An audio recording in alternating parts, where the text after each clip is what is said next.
Hey there, and here we are with another edition of Faith, Family, and Festival. And I'm sitting here with a man that I've loved and admired for many years. I used to teach with his wife, Mr. Jim Jeffries. And we're going to get to know you, Mr. Jim. That could be good, maybe not. I think it's going to be a good thing. So first of all, tell us, you are involved so much with the festival here. What do you do at the Strawberry Festival? Well, currently I am the co-chairman of the overall agriculture committee with Dan Walden, and assisted in that job by Pam Walden, Dan's wife. Mm-hmm. And we normally just meet with the committee chairs and kind of get the direction that we're going for the year, and do reminders, and we also do a lot of work. We for example, I'm going home now and work on ticket lists, because the tickets that the kids get and the committees get and the parking passes that they get all have to be approved by Dan and I, Dan Walden and I, and there are other things that we do that there's a lot of organization. Keep us pretty busy. So when you I say, wanted to mention though, we do have, and just to let folks know, around the arena, the livestock arena, which is a pretty good sized arena, it hangs about, right now, about 60 signs, 3x5 signs. yes, And the funds that we get from those signs go for scholarships to the kids. So we give probably anywhere from 20 to 25 in the good scholarships, $25,000 scholarships per year, plus some $500 scholarships. So in the neighborhood of $30,000 worth of scholarships we give each year. The festival, not we necessarily, but the festival gives to those kids. That is wonderful. And and most of them are going directly to school the next year after we get the scholarship, because they have to be seniors to get the scholarship. And if anybody's interested in those signs, would like to have them. It's too late for this year. 2023, Right. but for next year, if anybody's interested in having one of those signs and supporting the kids, Exactly. just contact the festival. How much do those signs cost? $500 $500 a year. Yeah, I don't know if you can see, you might be able to kind of notice behind us in the background a little bit, but yes, signs all over, sponsors, and I know I was one that got to benefit from all of that when I was young too, showing steers.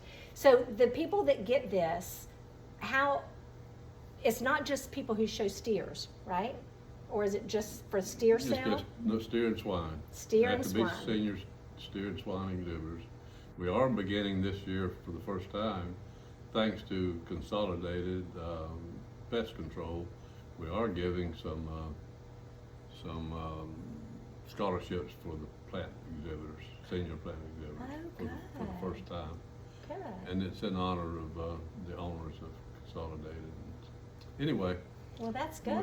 If anybody's interested, like I said, next year. Yes. Next year, call the festival office and let them know that you want to be a sponsor. Sign. That's right. And you can use my name, and they'll probably give you my number. So here in the livestock area, so now get our brain wrapped around it, because when people come to the festival, they can see rabbits, they can see chickens, they can see pigs, they can see sheep, what all do y'all have here? Okay, we start the week with swine and poultry and rabbits. Poultry and rabbits are here for the whole 11 days of the festival. Poultry and rabbits, we try to keep it open all the time so that people that come to our area looking for something to see will at least have one thing that's there the whole time they can see. There are times when the exhibit's closed, when you change one out, one leaves and one comes in, there's a period of time there might not be anything at the barn. So in the barn for the vendors, not vendors, the people, patrons, to come see, to patrons to look at.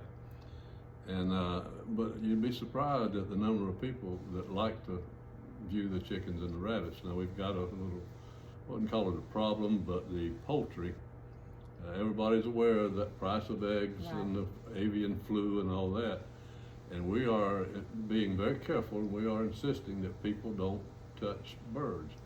And believe it or not, it's not necessarily for the safety of the people, it's for the safety of the chicken, animal, chicken. Because it will spread from a wild animal to the chickens or whatever poultry it is. And we just want to be careful. We don't want to do anything to hurt the poultry industry. So do y'all have a lot of safety, I don't know, protocols in place here for the agricultural, the livestock area? Yes, we do. We have sanitation. I guess it was the real strict sanitation rules regarding hand washing after you eat with the kids, before you eat and after you eat with the kids. We don't let any food or water or any beverages come into the livestock area, period, because there was a year that we had an outbreak of E. coli, and we just want to make sure that never happens again. And our insurance people kind of insist that we do that. People want to know why won't you let people eat and drink in here?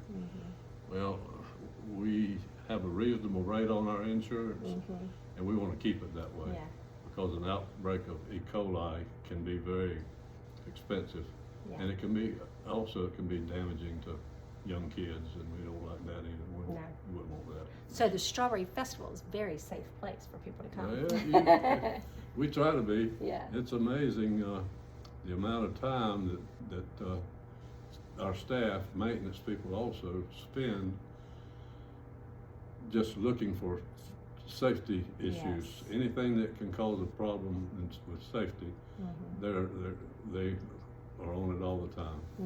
And it seems like we try to treat people like family. We do. Here. It's a family event. Yeah. And we've got vendors that come here, and the vendors that come here, most of them are successful because we do have good attendance. But they get to know the people, and the people get to know the vendors, and so it's one of those things that it does have a family feeling. And especially, I don't know if you've talked about Eleni Johnson yet. Yes. She works with the vendors, Such a wonderful woman. She is. But Eleni, she fosters that family feeling.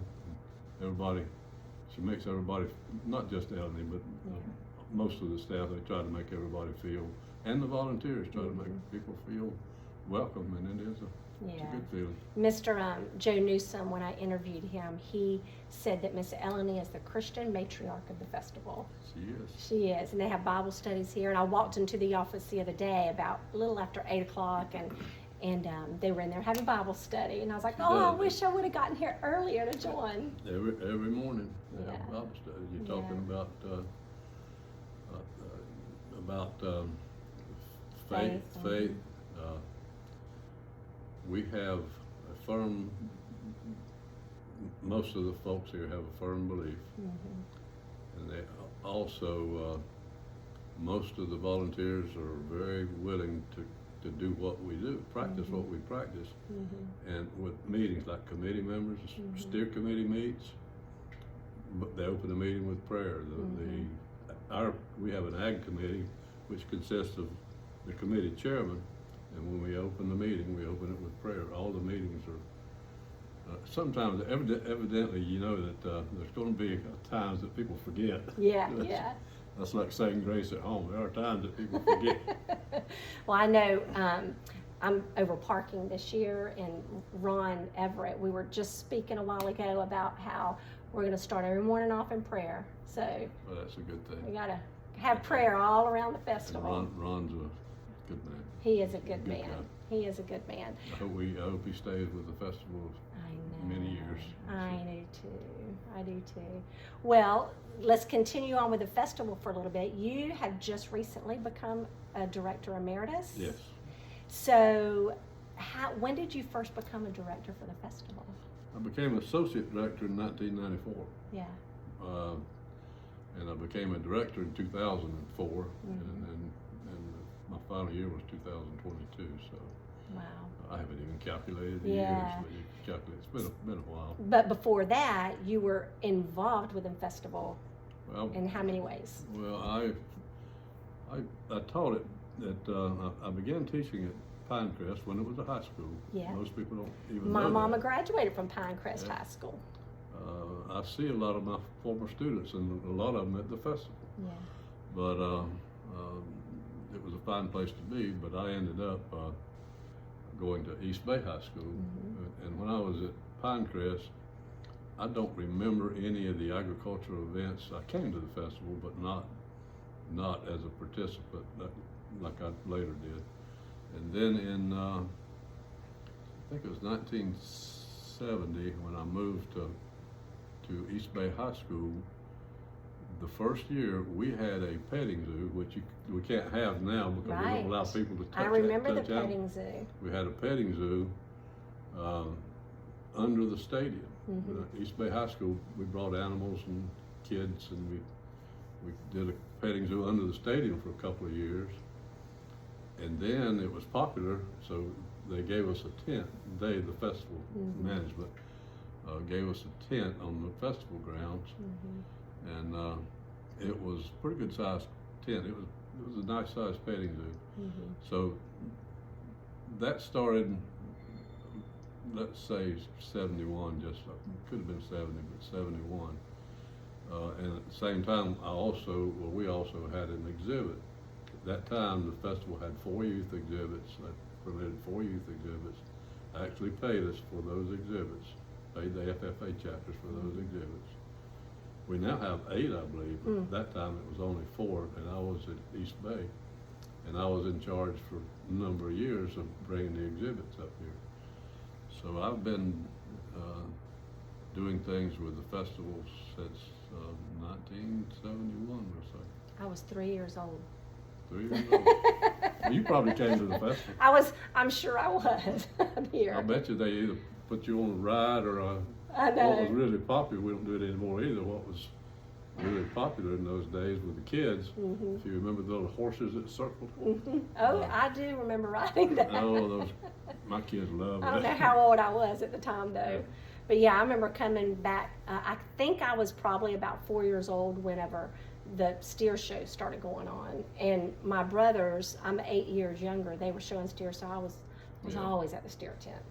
I still remember when the steer show started in 1972. In fact, I was at East Bay High School still teaching there, and we had at East Bay there was probably 4 students, exhibitors that had steers exhibiting in the state fair, and they were turned down because they didn't have enough fat. In total, countywide, there were 21 steers from Hillsborough County that were going to exhibit in the state fair, and they didn't have the fat to make the grade to get in the fair.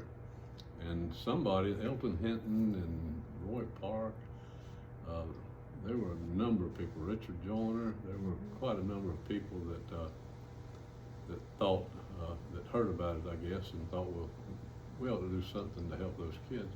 And that later on became, when the festival opened, it became the first Florida Strawberry Festival steer show. Very good. And I still remember getting a call at East Bay High School. We got called, teacher George Ruiz, if you know Mr. Yep, Ruiz. I remember Mr. Ruiz. Mr. Ruiz, we got a call asking would we like to participate if they had a steer sale or show and sale at the festival. And of course, it didn't take us long to say yes. We came to a meeting, and I don't remember who all. Gosh, that's been a long time ago. I don't remember who all was at the meeting. But we came to a meeting, and it was established. And I think Elton Hinton really had a big role in that because he was the ag supervisor at the time. But there were a number of people that were community leaders that really helped out with that. Yep, been instrumental for sure. I better not get into too many because I'll leave somebody out. You'll leave somebody out. There were a bunch of them. So let's talk about family for a minute. How long have you been married to your sweet bride? to ask her. Oh. 72, you could figure it out. 50. We just celebrated our 50th. Well, happy anniversary. In August. Last Wow. August, we celebrated 50. So this is 51 years Yeah, well, this year. Next August it will be 50. Wow. August 18th. What's the secret to a good marriage? Good marriage, just do what your wife wants you to do. Tim, did you hear that? but I think one thing that helps with any marriage, and I would say you don't have to have it, but I'm telling you, sweet kids help a lot with it. And you and Miss Robin have two? Two girls. One has two kids. One daughter that had some cancer issues and was not supposed to have any children, and she's doing well now, and she's got two. I remember praying for her. Yeah. And then my other daughter has adopted two kids. She got three of her own and adopted two, so she had a total of 5. Yeah. But the kids, and I've got two great grandkids living right next door to us. Oh, what a joy. Granddaughter and grandson-in-law that live right next to us, and we've got two little girls. One's 3 and one's got about 8 months now, I think, 7 or 8 months. Congratulations. And those kids are just joys. I bet that makes Miss Robin happy. Makes everybody happy when they come over. Yes. Come over. If I could have a compound with all my family right here, I would just be happy. But I don't think that's going to happen. Well, people talk about, and I love North Carolina. I love to go to the mountains, and we have a little place in North Carolina. I love it. But we don't get up there often anymore. But some people actually go 6 months there, 6 months here. I can't leave an area for 6 months, never could. So we go back and forth. Mm-hmm. And of course, we've gotten to the age now we don't do it like we did. Mm-hmm. And my wife has some physical issues. Mm-hmm. Hate to say it, but I do too. Yes. So we don't go quite as often as we did, but we still look forward to going to North Carolina. So you're here for one another. You've both got some health issues going on, and you just persevere, and you got God on your side.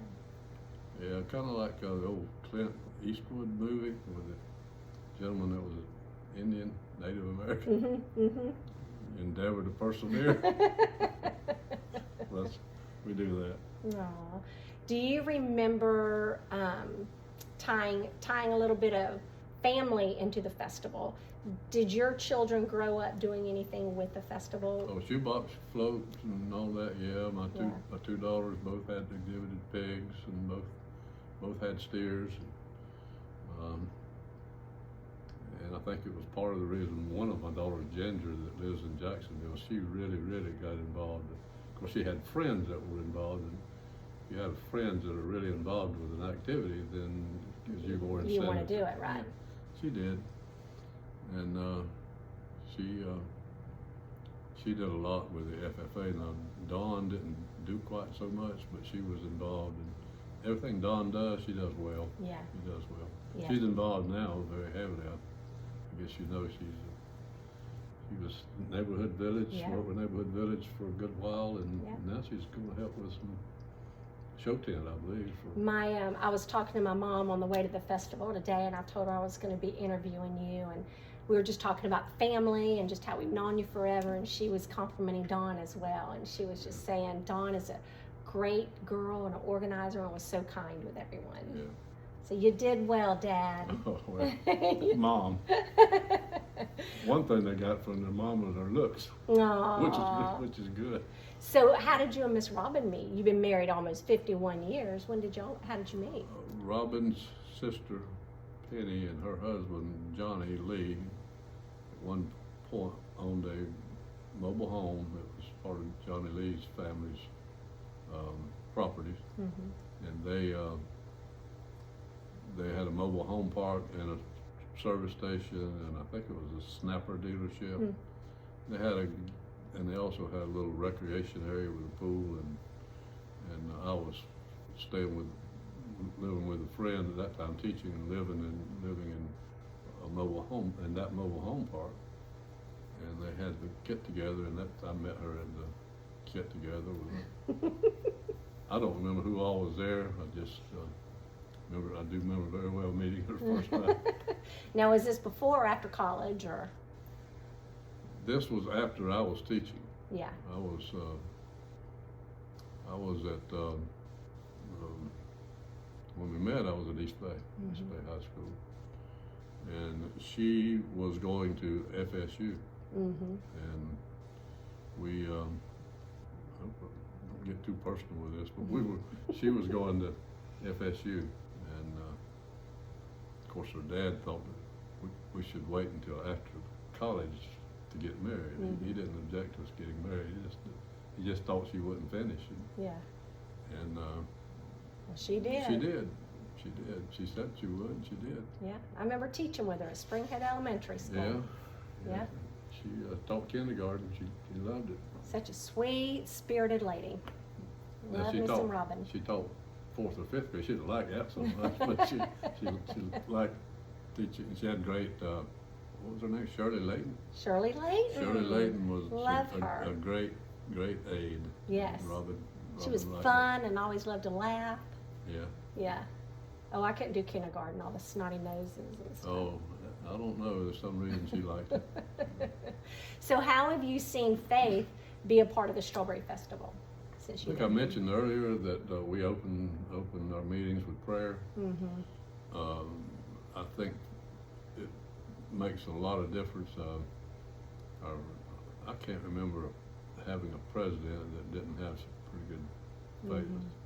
And Doug McGinnis, of course, he didn't Mm-hmm. find anybody with stronger faith than Doug. Mm-hmm. He finished, and Phil Waldron, you know, his wife is a minister's daughter. Mm-hmm. And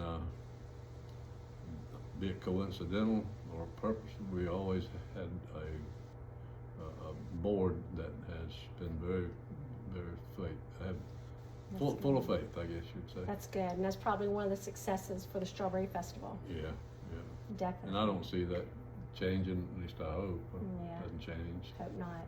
I hope not. And festival is having a good run, has for a number of years, and I do think that a good reason that's because it's blessed. Yeah. This festival is blessed. Now, do you know when you became a Christian? 11 years old. Really? Well, that's when I joined the church. Yeah. My thing is, I don't know that I ever had what would you call it, a particular moment, because I grew up in the church. Yeah, I was there every Sunday. It wasn't like you were off doing bad things and you were like, oh, No, God. No, my folks were people that insisted on the family being there. I never had a choice. I didn't know what it was like to not go to church. Yeah. And they told me, you know, that was the thing you did on Sunday, just get up and go to church and Yeah. come home, have roast beef. Yeah, roast beef or fried chicken. Fried chicken and roast beef. And my mother was good at both. Mm-hmm. But no, I was raised on the east side of Lakeland, Cumbie section. I don't know if you've ever heard of I did. Cumbie. Yep. My mother was a Cumbie. Yeah. And I was, my grandpa was, we don't call him grandfather, we call him grandpa. Yeah. He was Hardin Cumbie, and there's a road off Cumbie Road. of the main Cumbie Road. Hardin Cumbie Road was named for my grandfather. Very good. And had a good, I guess, farm background. We had an orange grove and gardens and had some cattle until my dad decided to get rid of the cattle and plant Grove, Orange Grove. He said the reason he wanted to do that was those orange trees didn't get out, didn't get on the neighbor's property. So, the cows did. Easier to maintain in Yeah. that aspect. So I tell people I started off as maybe wanted to be a cowboy, but I ended up really liking to be a plowboy. Yeah. Yes. And that's what I did when I taught ag. Basically, I taught citrus and vegetable So crops. I'm quite sure growing up in a farming family, you had to have faith because it's all about praying and season and And it was all part time with my dad. He worked in road construction. He had one point, he was a county road supervisor in Polk County. Mm-hmm. But yeah, you know, it's a faith helps a lot. Mm-hmm. Mm-hmm. Definitely. Well, anything else you want to share with us? Because I told him earlier, I've contacted some people that have described you and said some kind words about you. And You had to look far and long, I bet. no, they responded right away whenever I did it too. And some of them were kind of lengthy, and I'll have that in the written portion. But a man of integrity was one for sure. And also is whenever you speak, people better listen because you've already thought long and hard about what you wanted to say, and you mean what you say, and it's for good reason too. Yeah, well, not always, but generally with the things we do at the festival, you have to try to say the right things, but you have to try to I wouldn't say be stern, be friends with the kids, but you have to, you know, they need to know you mean what you say, and we try to do that. So. Well, and that is something that they may get here at the festival, but that seems to be something that lacks in America right now is the family, you know, unit and being firm and loving at the same time. But I think whenever you are somebody of faith, that it definitely comes easier because isn't that how God is with us too, for sure. Yeah, we do have faith. I have faith that when we begin our sales this year, that we'll have buyers that are coming to support the kids. I would say the Strawberry Festival in the state of Florida, the community that comes to support the kids that have steers, and the kids that have swine, and the kids that have plants. All the kids, but those three in particular, because they sell their animals. And there's no other community in Florida that gives better support to the kids than the Plant City and surrounding areas, but particularly Plant City give to the Strawberry Festival kids. And you know, the economy today and the places and all this, they're really going to need some support this year. How many buyers do you normally have? Somewhere between 50 and 60. I think last year maybe a few over. Buyers that buy maybe over 100 steers. And swine a little under that, in the low 50s. And we have anywhere from say 75 to 85 swine. And then the plant sale. These plants are absolutely gorgeous that these kids take care of all year long too. Beautiful plants. So so you said the swine comes in first, correct? Swine and plants come in on this Wednesday before the festival. Before the festival. So when is the swine sale in case there's a buyer out here that needs to come? Swine sale is Friday night. This coming Friday night, March the 3rd. That'll be the swine sale. And that's here in the Grimes Arena. All right. Yes, and then the plant sale is Sunday. On Sunday. Okay. Sunday afternoon, they have the silent auction from 11 to 1, I believe it is. And then they have a live auction of the plants that begins at 2 o'clock, I think. And then what about the steer sale? When is the sale? Steer sale will be, show is next Wednesday. The steer sale will be the on Friday? 9th. It's on Saturday night. Saturday night, yeah. All right. So if you want to buy anything and support these kids here in the FFA and in the 4-H and have you some good meat in your freezer or some plants for your yard or house, come on. If you buy swine or steer, you can put them in your freezer. You can have them processed and put them in your freezer, or you can sell them and you get the resale money. Oh. A lot of money. A lot of buyers actually donate the steers instead of reselling they're getting the money for the resale, they'll donate them, give the resale value to all the, like the FFA Foundation or local groups, food bank, people like that. They do that.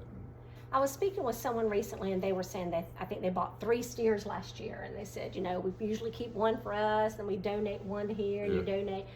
So that's good. A lot of people do that. Yeah, very kind. And a lot of the farmers will buy them and donate, resale, and a lot of them will feed their workers with a cookout or something like that with some of it. So all kind of ways you can get rid of it. Yeah. I don't know if get rid of it's the right word. Dispose of it. Dispose of it.